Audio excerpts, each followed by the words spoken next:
Bloch को पंजाबी से लड़ा दिया गया। हालांकि हमारी आवाम कभी भी एक दूसरे से नफ़रत नहीं करती थी, लेकिन हमें ऐसी सियासी क़यादत की अशद ज़रूरत थी जो इन मसनूई दरारों को पुर कर सके। और अल्लाह ताला का लाख लाख शुक्र है कि हमें इमरान खान साहब जैसा लीडर मिला कि वो सिर्फ पाकिस्तान का नहीं, उम्मत मुस्लिमा का लीडर है। लेकिन उन्होंने इतना बड़ा फ़ैसला किया कि मुल्क की सबसे बड़ी जमात, सबसे ज़्यादा वोट लेने वाली जमात और सबसे बड़ा लीडर, एक ऐसे सूबे से जिसको हमेशा महरूम रखा गया, वहाँ के एक बहुत तगड़ी तवाना आवाज़ बलोचों की, पश्तूनों की, बलोचिस्तान के हकूक़ की तवाना आवाज़ जनाब महमूद खान अचकज़ई साहब को जनाब इमरान खान साहब ने, साबिक़ वज़ीर आज़म, बानी चेयरमैन तहरीक इंसाफ ने सदर के ओहदे के लिए मुंतखब किया। इससे पहले उनका इंतखाब जनाब आरिफ अलवी साहब थे, उर्दू स्पीकिंग, पाकिस्तान बनाने वाले लोग, सबसे ज़्यादा पाकिस्तान के लिए कुर्बानी उर्दू स्पीकिंग कम्यूनिटी ने दी। और मैसेज सिंध को और उर्दू स्पीकिंग कम्यूनिटी को ये दिया कि इमरान खान साहब उनके साथ हैं। और जब हुकूमत बनी तो बलोचिस्तान से जनाब कासिम सूरी साहब को अपना डिप्टी स्पीकर बनाया, मजबूत मैसेज दिया बलोचिस्तान को। और पश्तूनख्वा को तारीख़ में पहली बार स्पीकर का ओहदा दिया। और जनाब असद कैसर साहब जो उनके पुराने साथी थे, पुराने कारकुन थे, असद कैसर को उन्होंने स्पीकर का ओहदा दिया। ये जो फ़ैसला जनाब इमरान खान साहब ने किया है, इससे मैसेज ये गया है कि पंजाब, पख्तूनख्वा बलोचिस्तान के साथ है, सिंध के साथ है। इंशाल्लाह इससे कौमी यगानगत को फ़रोग़ मिलेगा और मुनाफ़रत कम होगी। और मैसेज ये जाएगा बलोचों को, बलोचिस्तान में रहने वाले पश्तून बरादरी सबको जो वहाँ के मकीन हैं, सन ऑफ सॉइल्स हैं, कि पाकिस्तान तहरीक इंसाफ पाकिस्तान के एक एक बच्चे की आवाज़ है। इस मौके पे आज हमारे डॉक्यूमेंट्स जमा हुए, आज उसकी स्क्रूटनी थी, स्क्रूटनी के अमल से हम निकल के आ गए हैं।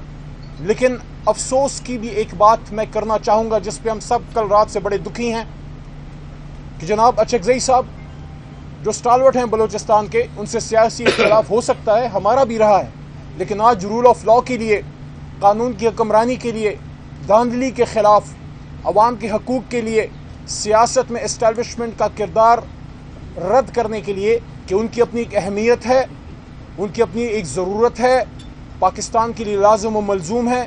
लेकिन सियासत सियासतदानों का काम है और कौम अपनी फ़ौज, अपने इदारों के साथ यकजान दो कालब खड़ी है। लेकिन इस पे एक मौक़िफ़ है तहरीक इंसाफ का जो आईनी मौक़िफ़ है, जिस पे अचकज़ई साहब ने भी उस दिन गुफ्तगू फरमाई कि हम चाहते हैं कि हम आइन के मुताबिक इस मुल्क को चलाएँ। उनकी गुफ्तगू से किसी को सियासी इख्तिलाफ हो सकता है, लेकिन कल रात जो उनके घर पे छापा मारा गया, जो एक ज़्यादती की गई, जो उनके वहाँ गार्ड्स को भी उठाया गया, उस पर पाकिस्तान तहरीक इंसाफ की पार्लियामेंट्री पार्टी जो इस सुन्नी इत्तेहाद काउंसिल के नाम से आर्जी तौर पर पार्लिमान में है, साथ में हमारे चीफ आमिर डोगर साहब, जनरल सेक्रेटरी जनाब उमर अयूब खान साहब, फाउंडिंग चेयरमैन इमरान खान साहब की जानिब से सिटिंग चेयरमैन जनाब बैरिस्टर गौर साहब और हमारी तमाम पाकिस्तान तहरीक इंसाफ इसकी पुरजोर मजम्मत करती है। और हम ये समझते हैं कि इस तरह के मामलात से इशूज़ हल नहीं होंगे।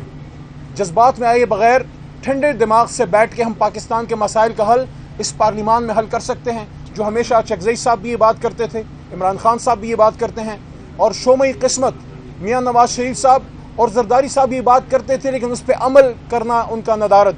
बहरहाल इंशाल्लाह हम पर उम्मीद हैं, आखिरी बात, कि ये फ़ैसला इमरान खान साहब का पाकिस्तान के लिए एक बहुत देर पा बहुत बेहतर होगा जमहूरियत की बका और इस्तेहकाम के लिए। और इंशाल्लाह हम पर उम्मीद हैं कि हम असली वोट, फॉर्म 45 वाले वोट से इंशाल्लाह अचकज़ई साहब को सदर बनाएंगे। और इसमें हमारे तमाम इकाइयाँ, हमारे तमाम सूबों से हमारे MPA साहिबान, मरकज़ से, हर जगह से हमें इंशाल्लाह हमारे जमात से सपोर्ट मिलेगी। मैं दरख्वास्त करूँगा अचकज़ई साहब से, उसके बाद चीफ विप साहब भी खड़े, कि थोड़ा सा अपने ख्यालात का इज़हार कीजिएगा। बिस्मिल्लाह।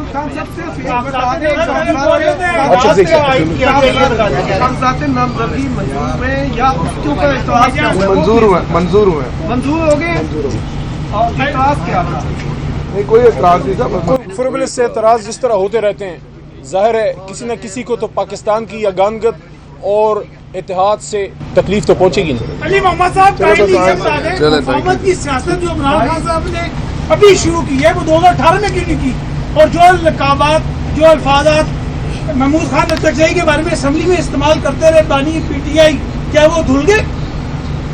आपका सवाल हो गया सर? जी اگر ہم اسی طرح دائروں میں سفر کریں گے تو ہم تو لڑتے رہیں گے، 25 کروڑ رولتے رہیں گے۔